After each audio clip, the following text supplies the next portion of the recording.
Hello guys, আমি ইন্দ্র শুরু করছি নতুন আরেকটি ব্লগ। তো নৈনিতালে আজকের আমাদের দ্বিতীয় দিন। তো আজকের আমরা যাব জাগেশ্বর ধাম, নিমকৌলি বাবার আশ্রম, আলমোড়া, নন্দাদেবী টেম্পল, আলমোড়া জু, আরও অনেক কিছু। তো দেখতে থাকুন পর্বটি কেমন হতে চলেছে, এবং এর মধ্যে আমরা বলবো যে আমরা কি ভুল করেছিলাম যেটা আপনারা করবেন না, এতে আপনাদের অনেকটা টাকা সাশ্রয় হবে। তো আজকের আমরা অনেকটা ডিস্টেন্স কভার করব, যেহেতু আমরা আবার পিছনের দিকে যাচ্ছি, অর্থাৎ আমরা যেদিক থেকে এসছিলাম সেদিকেই আবার যাচ্ছি। সেই কারণে আমাদের আবার অনেকটা ঘুরতে হচ্ছে। তো আমরা ফার্স্ট যাব নিমকৌলি বাবার আশ্রম, তো ওখান থেকে যাব জাগেশ্বর ধাম। তো আমি যেটা বলতে চাইছি, আপনারা যখন এই ট্যুরটি প্ল্যান করবেন, সবার আগে আপনারা পিথাগড়ে একদিন স্টে করবেন এবং ওখান থেকে জাগেশ্বর ধাম হয়ে তার পরের দিন আলমোড়া ঘুরে সোজা নৈনিতালে আসবেন। কিন্তু আমরা সোজা নৈনিতালে এসেছিলাম এবং নৈনিতাল থেকে আবার ব্যাকে গিয়ে জাগেশ্বর ধাম দর্শন করতে যাচ্ছি। তো এই কারণে আমাদের গাড়ি ভাড়া একদিনের এক্সট্রা খরচ হচ্ছে। তো কিছু করার ছিল না, তো আমরা আগে প্ল্যানটা করিনি। তো প্ল্যান করতে গিয়ে এইরকম সমস্যার সম্মুখীন হয়েছি। তো আপনাদের যাতে এই সমস্যা না হয় সেই কারণে আপনাদেরকে আগে থেকে জানিয়ে দিচ্ছি। তো আমরা এখন চলে এসেছি নিমকৌলি বাবার আশ্রমের একদম সামনে। তো এদিকে পার্কিং রয়েছে।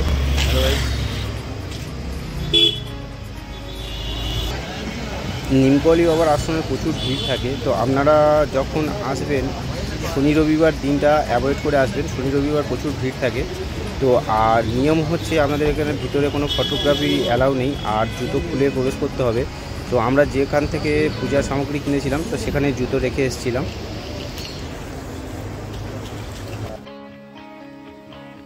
আশ্রমে আসলে নিমকৌলি বাবার নাম শুনলেই আপনার মনে একটি অদ্ভুত ভক্তি চলে আসবে। আর নিমকৌলি বাবা ছিলেন হনুমানজির পরম ভক্ত। বাবা ছিলেন একজন দেবতুল্য মানুষ। তিনি এমন ছিলেন যে মানুষকে দেখেই তার মনের কথা বুঝতে পারতেন এবং প্রত্যেক মানুষের উপকার করে।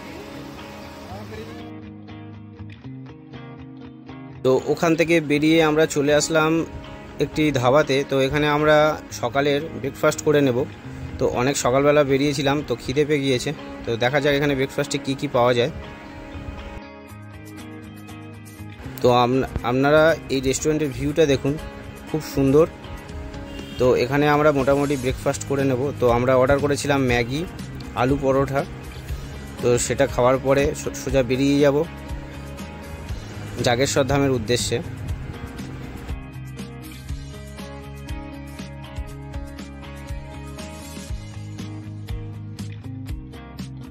তো নিমকৌলি বাবার আশ্রম থেকে জাগেশ্বর ধাম 40 কিলোমিটারের দূরত্ব। তো প্রায় অনেকটা, পাহাড়ে 40 কিলোমিটার মানে অনেক সময় লাগবে। তো আমরা মোটামুটি কোনো জায়গায় সময় নষ্ট না করে বেরিয়ে পড়লাম তাড়াতাড়ি সেখানে পৌঁছানোর জন্য।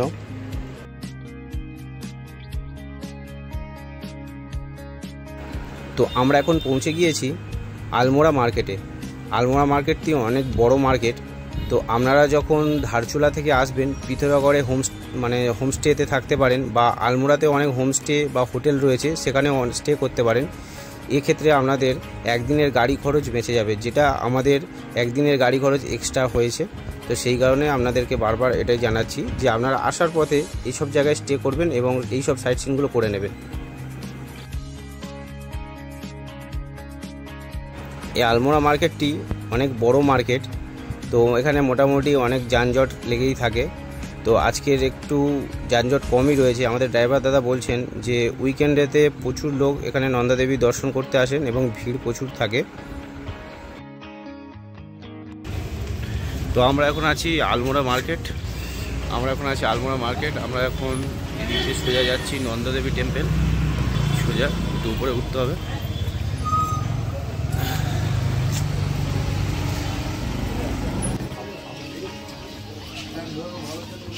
নন্দাদেবী যে বাস স্ট্যান্ড রয়েছে সেখান থেকে অনেকটা হেঁটে আপনাদেরকে ভিতরে আসতে হবে নন্দাদেবী টেম্পলে যাওয়ার জন্য। তো ভিতরে এরকম সরু রাস্তা রয়েছে এবং দুপারে দোকান রয়েছে, এখান থেকে আপনার পূজার সামগ্রী কিনতে পারেন। আলমোড়া শহরটি খুবই বড় শহর। পাহাড়ের মধ্যে এত বড় শহর খুবই কমই দেখা যায়। নন্দাদেবী টেম্পেলের দূরত্ব বাস স্ট্যান্ড থেকে প্রায় 1 থেকে 1.5 কিলোমিটার হবে। আপনাদেরকে 1 থেকে 1.5 কিলোমিটার হেঁটে উপরে আসতে হবে। তো আমরা এখন চলে এসেছি নন্দাদেবী টেম্পেলের একদম সামনে। তো নন্দাদেবী টেম্পেল খুব প্রাচীন একটি মন্দির। তো এটি 1760 সালে তৈরি হয়েছিল। মূলত এটা দুর্গা প্রতিমা। তো এখানে দুর্গা অষ্টমীর দিন প্রচুর বড় মেলা হয়। তো এখানে প্রচুর লোকের সমাগম হয়। নন্দাদেবী দর্শন করে আমরা এখন এগিয়ে চলেছি উত্তরাখণ্ডের 5 ধামের আরেকটি ধাম জাগেশ্বর ধাম। আর উত্তরাখণ্ডের যে 12 জ্যোতির্লিঙ্গ রয়েছে তার মধ্যে আরেকটি জ্যোতির্লিঙ্গ হলো জাগেশ্বর ধাম। আপনারা ধারচুলা থেকে যাওয়ার সময় এখানে হোমস্টে বা হোটেল পেয়ে যাবেন। জাগেশ্বর ধামের একদম আগে একটি মার্কেট রয়েছে, সেখানে অনেকগুলি হোমস্টে ও হোটেল রয়েছে। তো সেখানে আপনারা 1 নাইট স্টে করে পরের দিন সকালে জাগেশ্বর ধাম দর্শন করে বেরিয়ে যেতে পারেন নৈনিতালের উদ্দেশ্যে। তো আমরা এখন জাগেশ্বর ধামের কাছাকাছি চলে এসেছি। এই যে আশেপাশে যেগুলো দেখছেন অনেকগুলি হোমস্টে ও হোটেল রয়েছে, এখানে আপনারা স্টে করতে পারেন। তো সামনে গাড়ি পার্কিংয়ের জায়গা রয়েছে, সেখানে আমরা গাড়ি পার্কিং করব।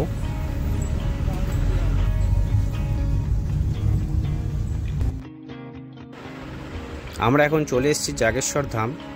তো জাগেশ্বর ধামের একটু আগে গাড়ি পার্কিং রয়েছে, সেখানে আপনাদেরকে গাড়ি পার্কিং করতে হবে এবং যারা পূজা দেবেন এবং এখান থেকে পূজার সামগ্রী। জাগেশ্বর ধাম মন্দিরের আশেপাশে রয়েছে প্রচুর পূজা সামগ্রী দোকান, হোটেল, খাবার দোকান। তো এখান থেকে আপনারা দুপুরে লাঞ্চও সেরে নিতে পারেন। তো আমরা এখন চলে এসেছি জাগেশ্বর ধামের একদম সামনে। তো এখানে ছোট বড় প্রচুর মন্দির রয়েছে। এখানে টোটাল মন্দিরের সংখ্যা রয়েছে 124টি এবং এখানে ভগবান শিবকে শিশু রূপে পূজা করা হয়। এই মন্দির দর্শন করার কিছু নিয়মাবলী রয়েছে। এই মন্দির দর্শন করতে গেলে প্রথমে নিচে ব্রহ্মকুণ্ডে স্নান করতে হয় এবং তারপর যে মূল মন্দির রয়েছে জাগেশ্বর ধামের সেই মন্দির দর্শন করতে হয়। তারপর আস্তে আস্তে সব মন্দির, হনুমানজির মন্দির, সূর্য মন্দির পরপর দর্শন করতে হয়। জাগেশ্বর ধাম দর্শন করার কিছু নিয়মাবলী রয়েছে।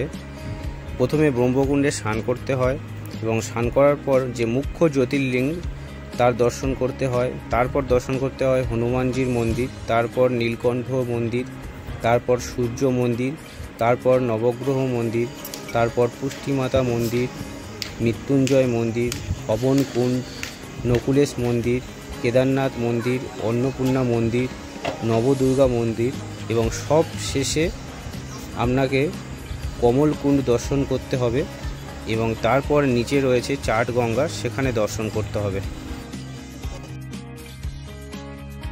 পুরাণ অনুযায়ী এই মন্দিরে ভগবান শিব এবং সপ্তঋষি তপস্যা করেছিলেন এখানে এবং কথায় আছে যে এখানে যে যা মানত করে সেই মানত পূর্ণ হয়ে যায়।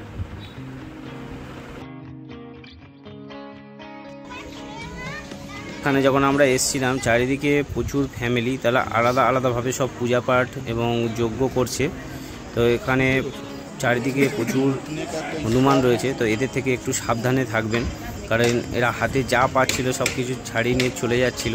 তো প্রসাদ হোক আর যে কোনো জিনিস আপনার হাত থেকে কখন যে ছাড়িয়ে নেবে আপনারা বুঝতে পারবেন না। এই মন্দির চত্বরে প্রচুর শুভ কাজ হয়।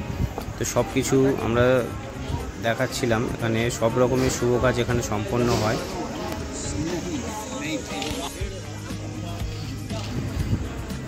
এই মন্দিরটি অনেক প্রাচীন মন্দির। এটি ঘুরে দেখতে আপনাদের অনেকটা সময় লাগবে। এই মন্দিরটি সম্পূর্ণ পাথর দ্বারাই নির্মিত। লোকমুখে শোনা যায় যে শ্রী রামচন্দ্রের পুত্র লবকুশ এই মন্দিরটি প্রতিষ্ঠা করেছিলেন এবং উনি এখানে যজ্ঞ করেছিলেন এবং সকল দেবদেবীকে আহ্বান করেছিলেন। তো মন্দিরটা ঘুরতে ঘুরতে অনেকটা সময় লেগে গেল এবং বাইরে এসে আমরা একটি মিউজিয়াম দেখতে পেলাম। তো মিউজিয়ামটাও আমরা একটু ঘুরে দেখব। আমরা যখন মিউজিয়ামে গেছিলাম তখন লাঞ্চ টাইম চলছিল, সেই কারণে মিউজিয়াম 1 ঘন্টার জন্য বন্ধ ছিল। তো আমাদের কিছু স্থানীয় লোক বলল ওই জাগেশ্বর ধামের পিছনেই রয়েছে কুবের মন্দির, তো সেটা দর্শন করার জন্য আমরা এগিয়ে গেলাম। তো আমরা এখন প্রায় চলে এসেছি কুবের মন্দিরের সামনে। তো এই কুবের মন্দিরের আশেপাশে স্থানীয় লোকেদের বসবাস রয়েছে। তো এই যে সামনে দিয়ে চিৎগঙ্গা নদী বয়ে চলেছে, তো এখান থেকে আমরা সোজা যাব এবং সোজা সামনেই রয়েছে কুবের মন্দির। তো আমরা এসেছিলাম ঠিক দুপুরের টাইমে, তো এই সময় প্রায় বেশিরভাগ মন্দিরই বন্ধ রয়েছে।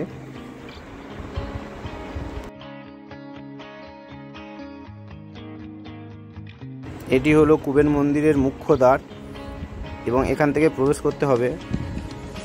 তো আমি যখন যাই তখন কুবের মন্দির বন্ধ হয়ে গিয়েছিল এবং কুবের মন্দির প্রাঙ্গণটি পরিষ্কার পরিচ্ছন্নের কাজ চলছিল।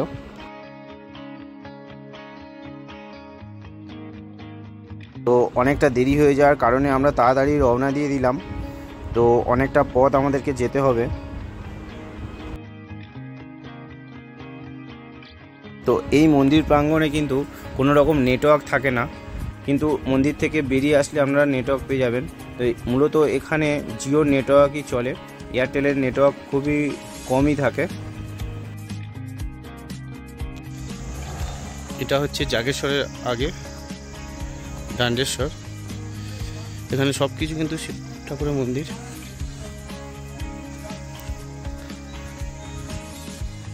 তো এখন আমরা প্রবেশ করছি দান্ডেশ্বরের মন্দির, এটিও শিব ঠাকুরের মন্দির। এখানকার মন্দিরগুলো কিন্তু একই আদলেই তৈরি। এই মন্দিরগুলো দেখলে বোঝা যায় যে আগেকার দিনের লোকেদের হাতের কাজ কতটা নিপুণ। সম্পূর্ণ পাথর কেটে কেটে এই মন্দিরগুলো তৈরি।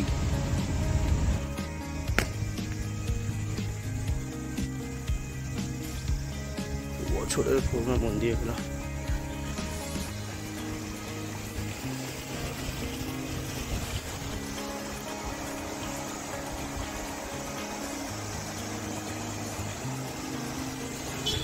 এই জাগেশ্বর ধামে শ্রী নরেন্দ্র মোদী এসেছিলেন এবং এই ধামকে ইনি পঞ্চধাম, উত্তরাখণ্ডের পঞ্চধাম বলে ঘোষণা করেছিলেন।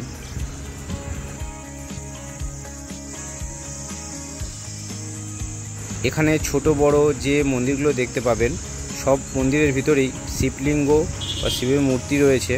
তো এই মন্দির কিন্তু জাগেশ্বর ধামের আগেই আবিষ্কৃত হয়েছিল এবং পরে জাগেশ্বর ধাম আবিষ্কৃত হয়েছিল।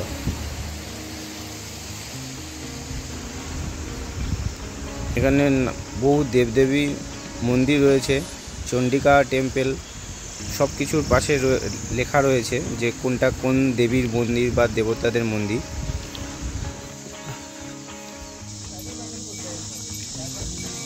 তো আমরা এখন লাঞ্চ করার জন্য রাস্তার ধারে একটি ধাবাতে চলে এসেছি, এখানে লাঞ্চ করে নেব কারণ অনেকটা বেলা পড়ে গিয়েছে।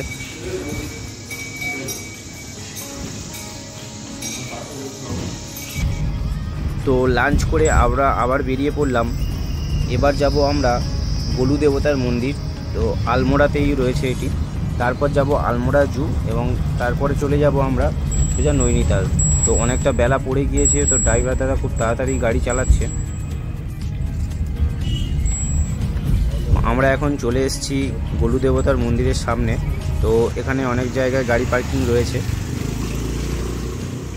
এই মন্দিরটি হলো এমন একটি মন্দির যেখানে ভগবান আপনার মনের যে লেখা চিঠি সেটা পড়েই তিনি সব কিছুর বিচার করেন, আপনার মনের কামনা পূর্ণ করেন। এই মন্দিরটির নাম হলো চিতাই গোলু দেবতা মন্দির, আলমোড়াতে অবস্থিত। এই দেবতাকে শিব ঠাকুর এবং কৃষ্ণ ঠাকুরের অবতার মানা হয়। মন্দিরের নিয়ম হলো আপনাকে চিঠিতে আপনার যা সমস্যা রয়েছে বা আপনার যে মনের আশা রয়েছে বা মনোকামনা রয়েছে সেটি এখানে লিখে দিয়ে যেতে হবে এবং সেটি পূরণ হলে এসে আপনাকে একটি ঘন্টা বেঁধে দিয়ে যেতে হবে। এখানে প্রতি বছর হাজার হাজার লোক আসে এবং প্রত্যেকের মনস্কামনা পূর্ণ হলে প্রত্যেকেই একটি করে ঘন্টা বেঁধে দিয়ে যায়। তো সেটা আপনাদেরকে দেখাতে পাচ্ছি এবং খুবই জাগ্রত এই দেবতা।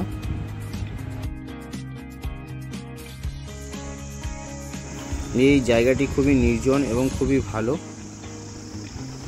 এবং পরিষ্কার পরিচ্ছন্ন। এখানে আপনারা বসে কিছুক্ষণের জন্য সময় কাটাতে পারেন, কিন্তু আমাদের অত্যাধিক লেট হয়ে যাওয়ার জন্য আমরা বেশিক্ষণ সময় কাটাতে পারিনি। গোলু দেবতার মন্দির থেকে বেরিয়ে একটুখানি এগিয়ে গেলে সামনেই হচ্ছে আলমোড়া জু। তো আমরা এখন চলে এসেছি আলমোড়া জুতে। তো এখানে টিকিট লাগবে।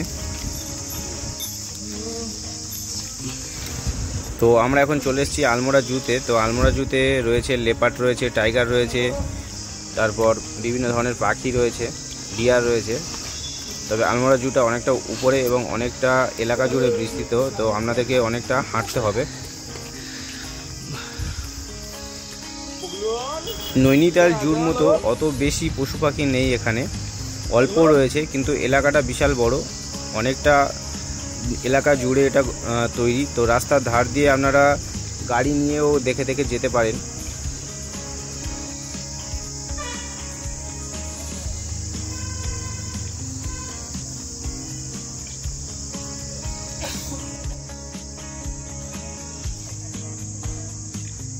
এই সময় এসেছিলাম, সেই সময় হচ্ছে লেপার্ডদের খাবার দেওয়ার টাইম। তো বিকাল হয়ে গেছিল, তো সেই সময় ওদেরকে আবার খাঁচায় ঢুকিয়ে দিয়ে খাবার দিচ্ছিল।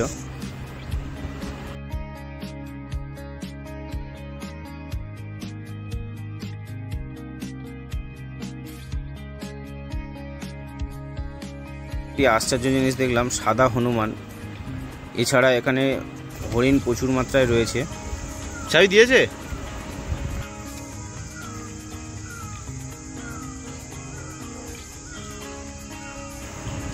তো আমাদের ঘুরতে ঘুরতে আলমোড়াতেই সন্ধে হয়ে গেছিল। তো ওখান থেকে ড্রাইভারদা তাড়াতাড়ি গাড়ি ছেড়ে দিয়েছিল এবং সোজা আমরা যাব নৈনিতাল, আর কোথাও দাঁড়াবো না। তো আপনারা যারা এই প্ল্যানটি করবেন, এটি ধারচুলা থেকে আসার সময় এই প্ল্যানটি করে নেবেন, দিলে আপনাদের অনেক সুবিধা হবে এবং একদিনের গাড়ি খরচ বেঁচে যাবে। আর আলমোড়াতে প্রচুর হোমস্টে হোটেল রয়েছে, সেখানে আমরা রাত্রিবাস করতে পারেন। তো আমরা এসে নৈনিতালে খাওয়া দাওয়া করে তাড়াতাড়ি শুয়ে পড়েছিলাম, যেহেতু আমাদের অনেক রাত হয়ে গেছিল। এই পর্বই শেষ করছি এবং নেক্সট এপিসোডে রয়েছে নতুন আরেকটি চমক, তো দেখতে থাকুন।